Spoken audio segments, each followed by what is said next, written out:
What's up, guys? Welcome back to my channel. So today we have another watch me work on one of my clients. This was her Halloween set, and I didn't get to record this set like I wanted to. We just didn't have enough time, but that's okay. Anyway, so right now you see me going in with my 2X Course 5-in-1 safety bit from Pana, and I am removing the gel polish and any lifting if there's lifting, and then just kind of thinning out the nail, and then shortening it. And I have my e-file on probably about 24 to 25,000 RPMs. That's just what I'm comfortable with. I definitely didn't start out that high. Anyway, she at times has some problem lifting, but this time she didn't. We went with a shorter length this time. She is a very busy woman, and she goes hard, and she is very, very rough. So the longer nails were just getting hit a lot. And then this is our problem nail, the ring finger. She damaged her finger or the nail at some point in her life, and it's just different. So this one usually lifts a lot. This is our problem nail, and this one had minimal lifting, which was great. So this length that we chose this time definitely worked a lot better. And you know, when you find clients that have they're just a little more problem lifters, you want to just take extra steps, like for people that lift more, that have like a lot more oily nail plates, I dehydrate extra and around the nail, just more than I would like a typical client or like myself. And then you just, you know, make sure that you're sealing the cuticles even more, and you know, you just take a little bit of extra time. So here I'm filing off my Oogie Boogie guy. I did pretty good on him. I was pretty proud of myself. But anyway, so we're gonna go in and just remove her gel polish, and then cut down her length. And it was weird because, so normally when I cut down the length, I'll take my nail tip cutter with the magnets and I go in and just kind of measure it that way. And it was really weird because the magnets were saying one nail was like way longer, but then when I lined them up right next to each other from cuticle down to the free edge, it was saying that a different one was longer and that one was shorter or something. I don't know. It was super weird. And I know on her ring finger, her nail plate is a lot smaller than the rest of her nails. So that one is always different. Like you can see it's just different, but it was really weird. And so you just see me kind of come in here and just extra and go back. And also I like to cut down a little bit at a time and ask my client if that's okay, because you can always take a little bit more off and you can't add more. So yeah, anyway, this was a good length that we chose for her, so we're going back to it. And right now I'm just gonna finish removing everything, cutting them down, taking off any lifting, you know, the whole routine, and then I'll be back.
All right, so this is where you're gonna see me shortly having issues and getting confused and just none of it making sense.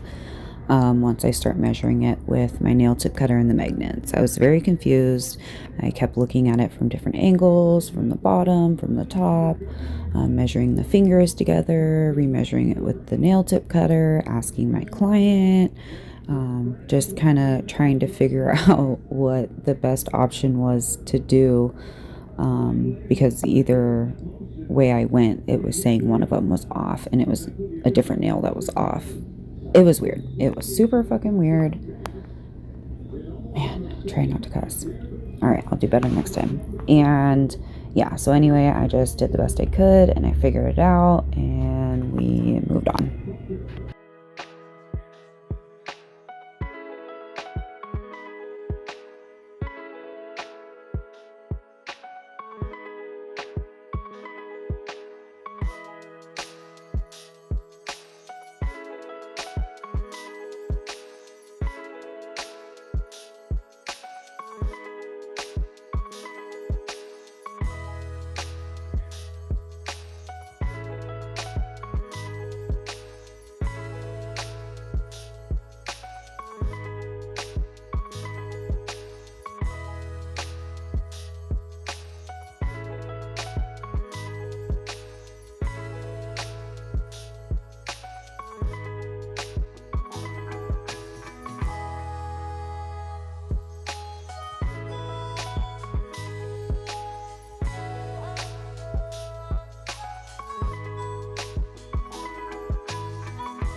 All right, so now I'm on to the reshaping. So I'm reshaping her nails, bring them back into like a coffin, going over the tops of the nails to finish smoothing it out. If there's any lifting that was left because I didn't feel comfortable doing it with a super coarse bit, I will grab it with my hand file, or my mandrel bit, just to make sure that all of that lifting is off. But yeah, so I'm going in and just doing that right now, and I'll be back.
I forgot to press record for the pinky, but now my next step is I am going in and pushing back her cuticles, scraping any of the dead stuck stuff on her nail plate, just kind of getting it ready for my next step. And it looks like I'm doing this super rough, but I'm really not. Okay, and now I'm taking a cuticle ball bit, and I have my e-file on like 4,000 or 5,000 RPMs, and I have it in reverse. And when I start over, I'm literally using like the side of the e-file on all of it. So I kind of, it's hard to explain. Christy Meekin explained it, and I started doing it because I would see people put it in forward and then go back and do the other side and put it in reverse. And this way you just kind of use the same part of the cuticle bit that continues to push it up and away. You just kind of position your hand a little different, so that way you can get it all in one swipe. So that has seemed to really work for me, and I've enjoyed it. Now I am taking my under the nail cleaner. And this one I do half of it in forward and half of it in reverse. So right now I am in forward and I'm going, oh no, maybe I'm still in reverse. Yeah, I'm still in reverse, and I'm getting half, because if you try to start at the other edge, you'll get caught and roll around the nail. And that causes weak spots in stress areas in the nail, which can cause breakage and stuff like that. So I do it like this, and then I go back through and do the other side going the other direction, and that is just what seems to work best for me. Other people might not have that issue, but my nails, the e-file would do the loop-de-loop, and I don't like that. Okay, and so now I'm coming in with my mandrel bit, and I am finishing, kind of pushing our cuticles back still a little, taking off any debris, any extra lifting that was left behind, etching her natural nail. And again, this is at like 4,000 RPMs. I'm barely putting any pressure. I'm just lightly going over it. And the parts where you see me kind of focusing more in one area, that's on acrylic that I'm trying to get off that's lifted. And you always want to keep your e-file moving. You don't want to like press really hard or keep it in one spot too long, because you will cause a heat spike and it does hurt. So I just always try to keep it moving, and I also like lift it up for a second and kind of wipe the nail off with my thumb, just to kind of get the dust out of the way and just see better, and it gives it a second to kind of cool down and stuff. So anyway, that's what I'm doing here. And then I go in and just do a little bit of cuticle work. There wasn't much that needed to be trimmed, but I go and do that. And then I forgot to, again, press record when I put my primer on. I thought I did, but I didn't. So I kind of go back and I show you what I use. And I'll put it on the screen also, but I use protein. So first I actually dehydrate. I've been using acetone lately to dehydrate the nail, and it's actually been working great.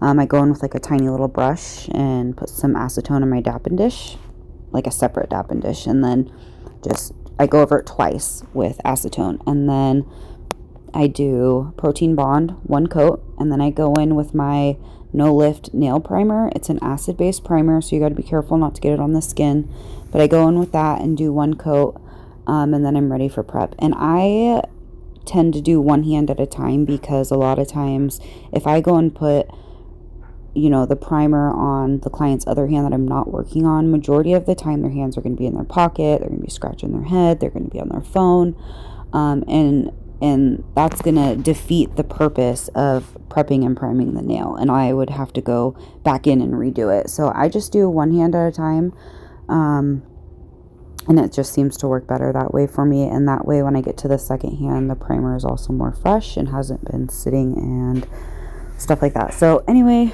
I felt like that was a lot of information. But yeah, so I'm going to stop for now. Yeah, we be talking a lot. She's my girl.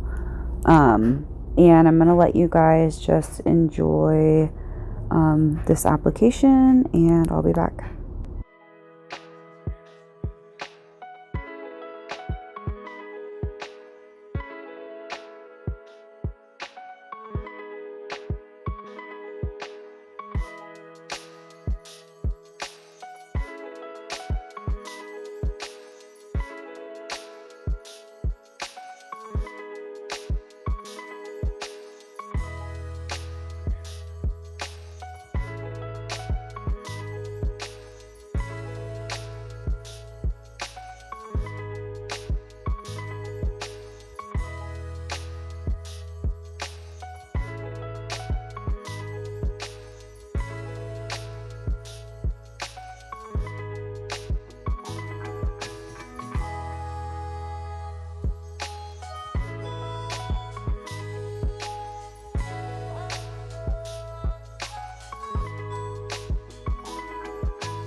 Alright, you guys, so I am using my Bomb Nails Kolinsky size 14 brush as always.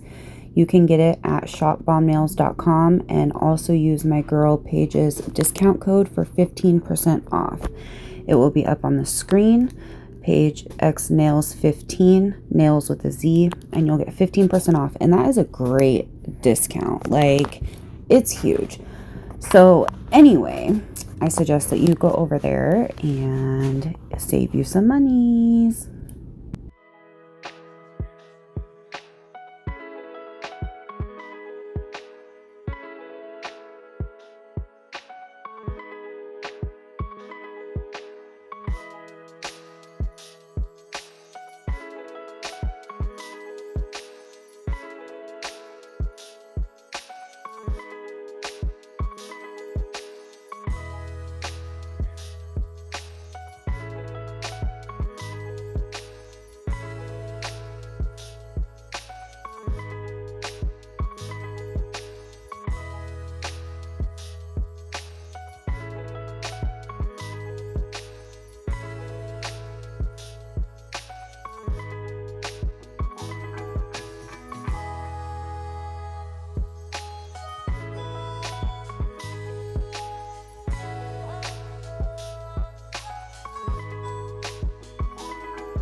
All right, guys, so now I am done with my application, and I'm going in with my hand file. And I go in with my hand file first. I see some other techs go in with their e-file first and then finish with their hand file, and that's just not me. This is just what works better for me. I try to lay my acrylic as smooth as I can. That way there's not that much filing. And so I go in and I just kind of clean up my side walls and get any acrylic from under the nail that was stuck.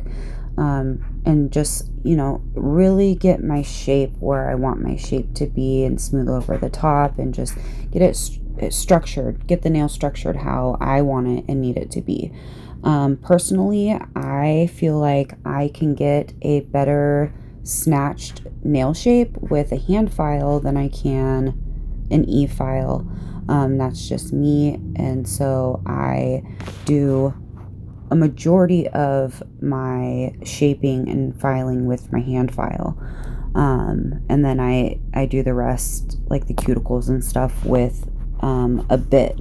So anyway, that's what I'm doing here, and then I'll be back.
All right, so I guess I forgot the pinky again.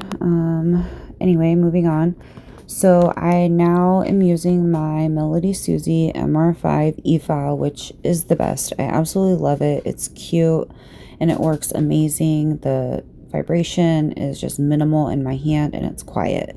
So someone with carpal tunnel, that definitely helps. Anyway, so I have my e-file on 11,000 or 12,000 RPMs, and I have my Pana 5-in-1 safety bit in medium, and I am just going around the cuticles. I am sealing the cuticles, and just kind of perfecting the apex and making a smooth transition. If I need to, I go over the whole nail. If I don't, I just don't do it. And then, like, as I'm doing nails, I might get a glance at the previous nail that I did and go back to it, you know, because if I, like, I don't know, I try to look at nails from all angles so I can just really make sure that it's doing what it's supposed to be doing. So sometimes you might need to go back and, like, refile a nail or something, you know, and that's no big deal. But anyway, so that's what I'm doing here. And just like with her ring finger, you know, I really go in there and I just take my time on it, and I just make sure that that cuticle is sealed to prevent, you know, any type of problems or lifting and stuff, because her nail plate, just, there's not that much room on it. So anyway, that's the problem one. So yeah, and then you'll see me like dust off the nail. Just sometimes I'm not able to see as much as I need to, and so I need that dust out the way. And I'm just doing that. So after this, I go in with my sanding band that I used at the beginning of the service, and I have it on like 8,000 RPMs because now we're working on acrylic. And I re-go over from the cuticle to the free edge with that, just smoothing it out, getting any divots out from the bit, and then getting it ready for gel polish. So yeah, that's my routine. That's what I do. And then we will move on to the design.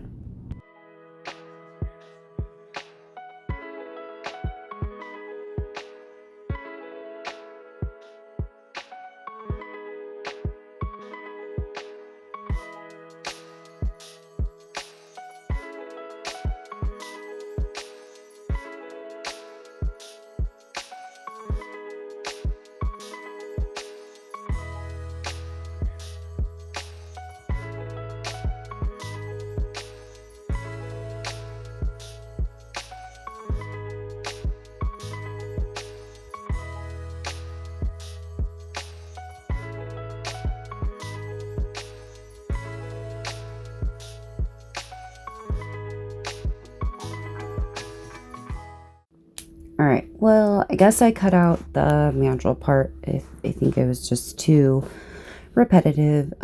Anyway, so now I am taking a lint-free wipe, cleansing the nails, and here we are talking about what fingers are going to be what color. We're going in with a pink on some nails, and then a white with a glitter over it on the nails that will have the Seahawks stickers. So we're just trying to figure that out real quick. And she also wanted them to glow. So over the pink nail, I just do one coat of the pink, and then I use another pink that glows to do the second coat. Then we go in with white, and then a glitter over the white, and then some stickers. So I will let you guys finish enjoying watching this design, and I want to thank you guys for watching my channel. Subscribe if you haven't subscribed, leave a comment. I enjoy it, and I love interacting with you guys. So for that, I will let you guys just finish out the video, and I will see you in the next one. Bye.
So sometimes you'll see me go back over the nails right before I cure it, because this polish is on the thinner side, and so when the hand is kind of lean toward the side, the gel polish will tend to kind of pool on one side. So I just kind of re-go over it right before it goes in the lamp. But anyway, that's what I was doing, if anyone was curious. And also, if there's any videos you guys want to see me do, or any trends you want to see me try, anything like that, just let me know in the comments. And I will definitely see what I can do about that. And then if you guys are curious about any of the other products that I've used in this video, just leave a comment and I will absolutely let you know what it is and where to get it. Okay, bye.